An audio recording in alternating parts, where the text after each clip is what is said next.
ठीक है, तो इमरोज आज हम एक छोटा सा स्ट्रीम करेंगे क्योंकि मुझे जानना है कि तबलीगी जमात क्या होती है, कैसे शुरू होती है और ये इंडिया में इतना ज्यादा हमारे भारत में कैसे ये तबलीगी जमात का ये पूरा सिलसिला चला और इसको सऊदी ने अगर बैन किया है तो यहाँ पर क्यों नहीं। तो पहले हम स्टार्ट करते हैं कि तबलीगी जमात होती क्या है। तबलीगी जमात जो है ना, एक ऐसा संगठन है, एक ऐसा संगठन है, एक ऐसा गिरोह है जी। जो बात करता है अच्छाई की।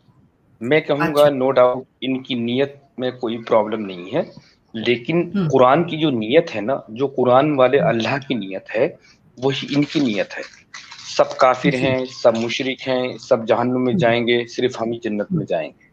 तो जो हम्म। कुरान वाले अल्लाह की नीयत है दीदी, जी। वही इनकी सबकी नीयत है, तबलीग जमात वालों की। जी। इन्हें लेकिन प्रॉब्लम कहाँ जाती है, जहां ये कुरान वाले अल्लाह को समझ नहीं पाते कि इसकी नीयत खराब है इस अल्लाह की, और इसीलिए जो मार काट कट्टरवाद हो या आतंकवाद हो, इसीलिए है क्योंकि कुरान वाले अल्लाह को समझ नहीं पा रहे कि इतना झूठा है, इतना मक्कार है और ये काफिरों मुशरिकों को जीने तक की इजाजत नहीं देता।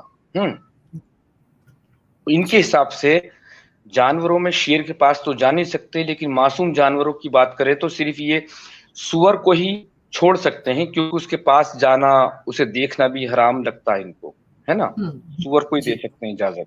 हम्म। जी। हाँ। तो जी। जो कुरान वाला अल्लाह है, इन लोगों की नीयत में कोई फर्क नहीं है। ये लोग जी। आपका भला चाहते हैं। भला ये चाहते हैं कि तुम भी जन्नत में जाओ, तुम भी ये करो वो करो, लेकिन यार जन्नत है कहाँ? सवाल है कहाँ जन्नत? भाई उस जी। जन्नत के चक्कर में आप इस दुनिया को जहन्नुम बनाने पर तुले हो। जी, सही कुरान बात का है। अल्लाह इस जो अभी जन्नत हमें मिली हुई है, ये लम्हे आप जिंदा हैं, मैं जिंदा हूं, और हम अच्छी अच्छी बातें कर सकते हैं, कोई हंसी मजाक की बात कर सकते हैं। हम्म? तो इस जी। वक्त को हम जन्नत बना सकते हैं, जो वक्त हमें मिला है। तो कुरान का जो अल्लाह है, इसको तो गिन भी नहीं रहा है दुनिया को, और फिर जी। दुनिया को कह रहा है कि ये इम्तिहान गाह है, इम्तिहान के लिए आए हो। फिर साथ में ये भी कह रहा है शरिया लागू करना है, पूरी दुनिया पे हुकूमत भी तुम्हारी रहनी है। अब हम्म। भाई एक साइड हो जाओ, एक तरफा रहो।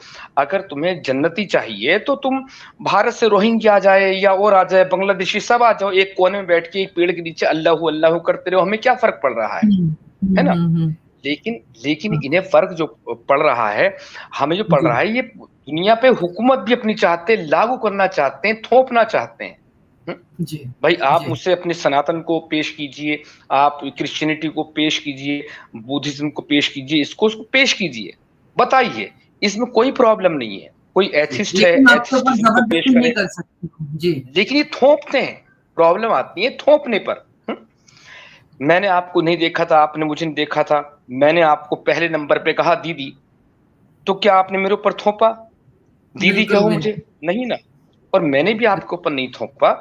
तो ये जो थोपने का सिलसिला, तबलीग जमात जो है, किस तरह ज्यादा से ज्यादा लोगों पर थोपा जा सके, किस तरह ज्यादा से ज्यादा लोग जो, अब एक बात और कहते हैं, हिंदुओं में तो ये तबलीग नहीं करते फिरते, और लेकिन तबलीग हिंदुओं में कैसे की जाए इस्लाम की, इसके लिए तैयार करते हैं।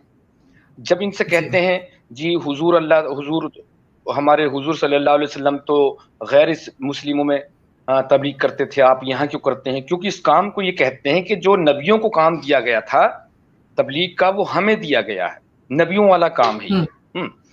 हम्म। तो हम्म। आप क्यों उनमें क्यों नहीं करते? तो इनके पास एक जुमला और होता है कि आग तो लगी है हमारे घर में, पहले पड़ोसी की हम्म। बुझाएंगे या अपनी बुझाएंगे? हाँ, अपनी। चलिए ठीक है भाई।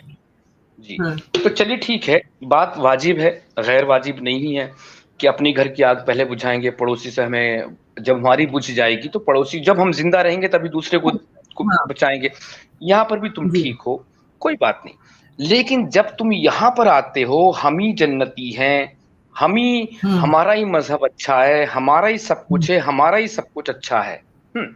हम्म। और जब हम्म। इस बात के लिए तुम तैयार कर रहे हो लोगों को, तो ये जो इस्लाम में जो है ना दीदी के, हम्म। जैसे मदरसा है, हम्म, अभी एक स्ट्रीम और मैं रखने वाला हूँ, एक पाकिस्तानी एक्स मुस्लिम, मैं उसको भी लिंक भेजा हूँ और मैंने उनको बोला है कि आपकी ज़रूरत है, जल्दी ज्वाइन करें, ठीक है। तो जो कुरान वाला अल्लाह है और ये तबलीग जमात उसको ऐसे परोस रही है, इतना कट्टर बना रही है, पूछिए मत। अब सवाल उठता है, ये कह देते हैं ये तो देवबंदियों का काम है, हनफी लोगों का काम है, और ये कह देते हैं बरेलवी कि हम तो तबलीग जमात को नहीं मानते नहीं, बल्कि मारते हैं तबलीग जमात वालों को। शिया लोग भी मारते हैं, अहले हदीस भी नहीं मानते, कुछ मारते हैं, सब कुछ करते हैं, ये सारी चीजें। तो सवाल ही उठता है कि ये लोग मानते हैं, तादाद तो सबसे ज्यादा इनकी है, जब ये कट्टर हो रहे हैं तबलीग जमात की वजह से, तो इनको देखा देख दूसरे सुन्नी फिरकों में भी तो फिरके हैं, मतलब फिरकों में फिरके हैं, फिर फिरके में भी फिरके हैं, इतने सारे। एक गणित में देखा था मैं तो परेशान हो गया था, क्या है ये, बला क्या है। तो इनको देखकर बरेलवी कट्टर हो जाते हैं दीदी, फिर बरेलवियों को देख के जब सुन्नी कट्टर हो गए तो फिर इनको देखकर अहले हदीसी कट्टर हो जाते हैं, अहमदिया कट्टर हो जाते हैं, ये कट्टर हो जाते हैं, फिर शिया कट्टर हो जाते हैं। उसको देखकर गिरगिट को देख के, हाँ, गिरगिट को देख के गिरगिट रंग बदलता है। और ये जो मदरसे हैं, मैंने उस स्ट्रीम में भी कहा था कि मदरसे तो है ही, कम से कम ये तो बैन नहीं किए जा सकते जब तक कुरान है, मुसलमान हैं, जब तक सऊदी अरब से हमारे रिश्ते हैं, दोस्ती है, कुरान को तो हम बैन नहीं कर सकते। हदीसों को भले उसने कर दिया, हदीसों को भी छोड़िए यार, तबलीग जमात जो है, एक मदरसे में एक आतंकवादी को बनने में 5 से 10 साल लगते हैं दीदी, 5 से 10 साल मदरसे में। लेकिन तबलीग जमात 4 महीने में एक प्रॉपर आतंकवादी जिसे बोलते हैं, प्रॉपर पूरा फुल, वो आतंकवादी बनाकर तैयार कर देती है, क्योंकि सोते वक्त भी वही, जगते वक्त भी वही, दोपहरों खाना खाते वक्त वही, और जो फजर में जगने के बाद, नमाज पढ़ने के बाद, नमाज में भी वही चीजें होती है। तो दीदी यही चीजें तबलीग जमात में सब चीजें होती हैं। और जो पाकिस्तानी एक्स मुस्लिम थे, अगर वो ज्वाइन कर लें तो एक बार जब आप अपनी बात करेंगी तो मैं उनको एक बार कॉल भी करके देखूंगा, अगर वो 2-5 मिनट के लिए आ सकें।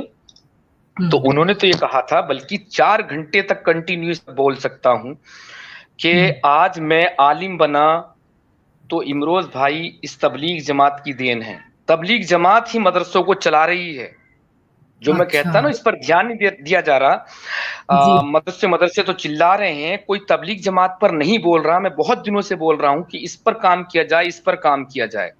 उसने कहा था कि 4 घंटों तक बोल सकता हूं, और आज मैं आलिम हूं, मेरी रोटी रोजी है, मैंने इस्लाम को छोड़ दिया, लेकिन नमाज पढ़ाता हूं बाकायदा, और नमाज नहीं बल्कि जिम खाना है मेरा, मैंने मतलब वर्जिश कराता हूं। लोग घर से चल के आते हैं, वुजू करते हैं, उठक बैठक करते हैं, तो मैं सोचता हूं ये व्यायाम कर रहे हैं, वर्जिश कर रहे हैं, ये रिकॉर्डेड बात है हमारे उसमें, एक्सरसाइज कर रहे हैं, तो ये एक्सरसाइज खाना है, जिम खाना है।